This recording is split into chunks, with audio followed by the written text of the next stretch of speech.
to join us today. As you see, we have a guest because we have a really important topic to talk about, and we're about to introduce our friend, Melania. And we're very happy to have her here. So Yury and I really felt that this was an important subject to discuss.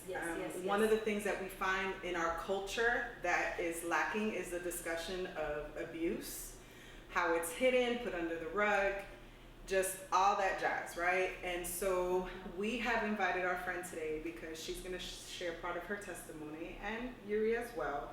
And so we wanted to open it up and just have a real discussion about how important it is to share about abuse, how it's not okay.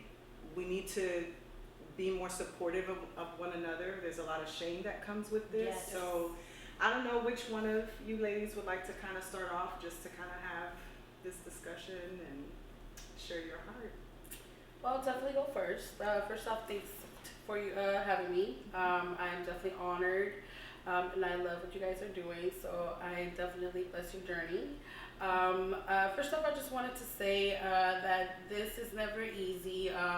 It being the millionth time that you talk about this, but it's just my hope that my testimony reaches to many and that you guys can relate, and more importantly, that if you're stuck or just know anybody that's in this situation, that you would find the courage and know that there is hope at the end of it all. My testimony actually does have a good ending. When I was a young girl, I was abused by a family member. I did go through this for several years. It was something to where, it would have never been noticed because we were the perfect knit family. We attended church, so it was just something that nobody would ever been able to pick up because we just functioned well. Right. But thank God that God put some great friends in my in my life. And through those friends, God allowed me to, through a simple journal, just kind of open up to them and tell them what was going on at home. And those friends allowed me to find an outlet to my situation. Mm-hmm. And, that's how God works, is that, he will take you out of that situation. He hears your cries. He hears you even though you don't know what you're dealing with or how you're going to get out of that. You may not even understand. You may be too young to know. And that was my case. So for me, I'm thankful because now as an adult, I understand a lot more what it was, the severity of it. But I want to touch on how easy it was to hide that for so many years, right? On how it took so long for me to be able to escape that situation. And I say escape because, it was like being locked and being, in a world that nobody would have known. Right. And with that. And I'm sorry, yes. You mentioned that your friends, how did they, so no one in your family picked up on what was going on, right? No one in my family picked up, no. So how did your friends come to realize that something was happening, that they encouraged you to write it in a journal? We had a journal that we would just kind of send back and forth between periods, and middle school, just girls sharing secrets with each other. And I think one day I just said I had enough. I'm gonna open up about this. And I think my friends were just more braver than I was and said, we're gonna seek help for our friends and for me. Mm-hmm. And so they actually were able to just seek help outside to other adults and just kind of, were my outlet out to that. And so definitely not something that I probably would have been able to do on my own. Sure. They were the strength that I needed. Yeah. Mm-hmm. So thank God for those friends. Okay, so when did the abuse start in your home? So I recall I was, I think, as young as 5 years old. Wow. So when the journal began, I think I was like 12. I was in junior high. So all those years okay. Yeah, and I think at a point it became normal. It became something that I thought was okay. Wow. You just accept it.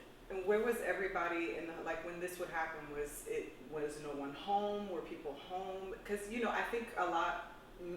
For many, it's during a time where no one else is around. Sometimes it happens when people are at home and it's being ignored. So when did this happen? How was the family not aware of it?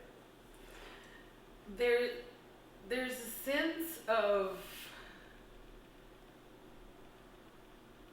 I guess what's what I'm looking for. Let me start again. Everybody just trusts each other in our culture, right? Right. Yeah. So we're very trusting people. Yeah. You know, the girls are good. They're with their, they're with Andan con the el, pariente. andan con el tío. Yeah. And we Está con la just, familia. So Yeah. you We never we second leave guess kids, that. like, yeah. Yeah. And you know, what is daycare? Yeah. Your Yeah. family. Right, your family. Yes, your So- siblings. El vecino, el compadre, or Sí. whatever, or So la for me comadre. to tell you that it was a scheduled time, it could have been daytime, it could have Wow. been nighttime. Okay. So, yeah, there was really no set time that I could remember. I mean, it was that often. Wow. Yeah, Wow. yeah.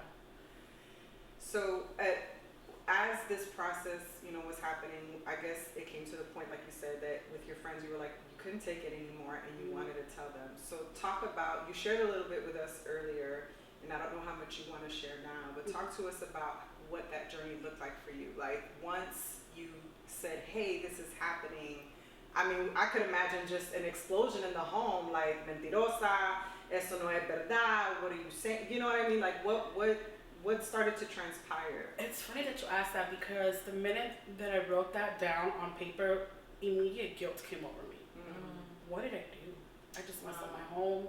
If there's kids out there, no, why did I do that? Because what I was feeling at the time was like, oh my God, I won out, right? But then when dust settles, everything's just kind of like good again. It's not gonna happen again. Right.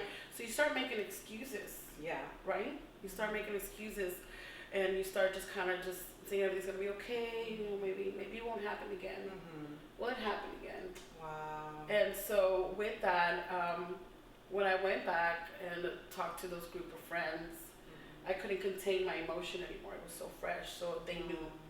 They knew immediately, and this time they said, I'm sorry, we can no longer respect your wishes to just hold it. Those are good friends. Those are good friends. Yes, those are good friends. So they were brave in the sense that at a young age they knew what to do. They did what I couldn't do for myself at that time. So again, even then, even during that time, I was still thinking, what's gonna happen to my family? Yeah. We're gonna be separated. I'm still thinking about I did something wrong. Wow. And that's the part where if you don't speak out to get yourself out of a situation, to stop thinking that you're the one that's doing wrong, then you're not ever going to realize that, hey, you are deserving, you are worth it. That's right. You weren't born to live a life to suffer, That's right. right? Because Wow. that's not what we were meant for. No. We were meant for more. Now, what I will say is, I feel like what I went through and what I did experience was meant for a time like this, so that whomever is going through and whoever is hearing what I went through and how I was able to get through that, they can find hope and they can find, that strength to get out of it, Right. because they can, Yes. And for me, I was lucky enough to have those friends. There might be other people that don't have anybody. They have completely different situations. However, just having that one-on-one relationship with God and just saying, God, get me out of here. I had those conversations with God. I didn't know it then how loudly God could hear me, Right. but I did. I said, God, get me out of here. And it's hard because you said, you were raised in a Christian home. And, for those of you out there who are watching, that may not be your experience, but in the Hispanic culture, religion is a big thing, right? Whether you're Catholic or Protestant, it's just a big thing. It makes it even more difficult because when I think of God, I think of a safe space. When I think of church, I think of a safe space. And that has clearly, over the years, we all know this, has not been the case. And so it makes it difficult, So now compound that with the Hispanic culture where you're supposed to be a strong woman, and then if you're in church, a strong woman of God, but you also have to hide all the family secrets. Let's not forget, we don't talk about brother so-and-so and hermana, and that they had a baby and they did this. You don't talk about any of that, you just keep it hidden. I also believe that part of the issue with that is also as far as the generations are concerned. If your parents are that first generation, that were born in the 30s, 40s, I mean, we're still talking about that time, you hid everything. It didn't matter what it was. So now you're talking about a whole generational issue where, you know, don't talk about that and then immediately it's the blame game. And I'm sure, I mean, I'm not going to say that, I'm going to let you speak, but was that something that you were feeling like that? You know, and I think you said that before, like, what am I doing? This isn't the right thing. But then that guilt comes in and what does a 5-year-old know? What does a 5-year-old know? How was this little girl, you know, you could have been dressed up like a little nun and it didn't matter, you know, so what was that a battle that you really had to encounter, like, you know, this is all my fault? Or did anyone say that to you in the process of? I think it as I mentioned to you, once everything came to light, I was already 12, so as you can imagine, I was already prepubescent, so I didn't look like most 12-year-olds. I looked maybe like a 15-year-old. Right. So with that, you know, I had a lot of mixed feelings because I felt more shame than most girls my age. So not only did you feel like, you know, you just broke your home, but at the same time, you're feeling like you're carrying the shame of, you know, what could have been of your family. And then come in the discussions of religion. Right, you know, right. You know, there's no divorce. You know, yes. They have to work it out. Yeah. And are you sure that you remember that correctly? Right. Or, you know, did that really happen? Right. So, you know, that does something to a child. Yeah, absolutely. Because, you know, having a daughter of my own, that's been one of the things that I have always said, always be on alert for those, you know, cry outs for help. You know, maybe they're not going to blurt it out to you, but children have their own way, their innocent way of screaming or telling you that they need help or that something's going on. So I wanted to make sure that I didn't make the same mistakes, you know, and that I need, and that if I didn't want to make my child feel in any way that if something did happen, that it was their fault. Right. Yeah, that's and most important. If anything, just say, hey, you were brave for doing what you did. Yes. You know, thank you for doing that. Yeah. You know, let's see how we can help you, and then offer the help that was needed. Because what came after me, you asked me, what came after everything came out. Yes. My journey didn't end there. It was actually many years of just a downward spiral of rebellion. I just started partying and getting into drugs, and I actually got pregnant at 14.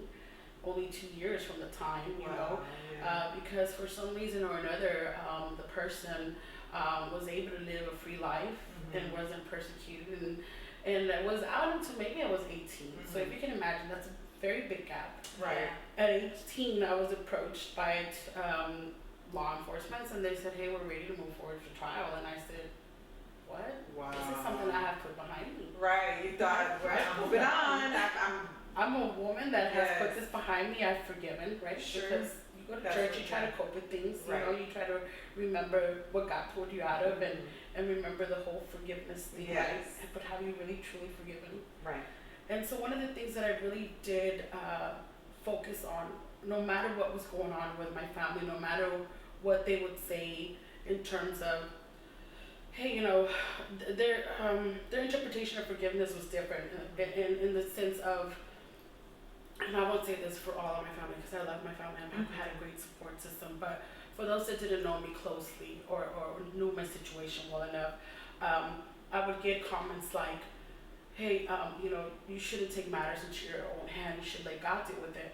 Well, I did exactly that. Right. I let God deal with it. And he did, because the officers came to you. The officers came to me. And so that's one of the Yeah. things that I needed everyone to just kind of know, like, I'm not a vindictive person. And I'm not somebody that, I feel like I would have brought more pain to myself if I was just seeking, hey, you gotta pay, you gotta pay. I think I was just so happy with God that I was out of that situation. God, you did it for me. Right. I'm good.